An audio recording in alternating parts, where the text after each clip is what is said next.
নোয়াখালীর বেগমগঞ্জে দুর্বৃত্তদের ছোড়া ছররা গুলিতে 2 কিশোর আহত হয়েছে। শনিবার রাতে জিরোতলী ইউনিয়নের বারুইচতুল গ্রামের অটো রাইস মিলের সামনে এই ঘটনা। আহতরা হলেন সাকিবুল হাসান ও শাফাত হোসেন নাদিম। তারা দুজনেই শামসুন্নাহার উচ্চ বিদ্যালয়ের 10ম শ্রেণীর ছাত্র। ভুক্তভোগীদের দাবি, তারা বাংলা বাজার থেকে মোটরসাইকেলে বাড়ি ফেরার পথে 2টি সিএনজি চালিত অটোরিকশা তাদের অনুসরণ করে। তারা না থামালে দুর্বৃত্তরা গুলি ছোড়ে, এতে দুজন গুলিবিদ্ধ হন। আর ঘটনা তদন্ত করে জড়িতদের বিরুদ্ধে আইনগত ব্যবস্থা নেওয়ার কথা জানিয়েছে পুলিশ।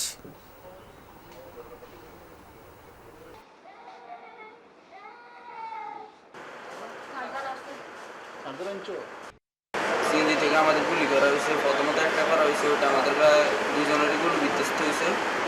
তাদেরকে কেন গুলি মারে? প্রশাসন এগুলো দেখে না? এগুলো কি বিচার আসার নাই? এর মধ্যে একটা শুটিং ইনসিডেন্ট হয়েছে, সেটি নিয়ে আমরা কাজ করছি। আমরা এর আগেও এরকম ঘটনা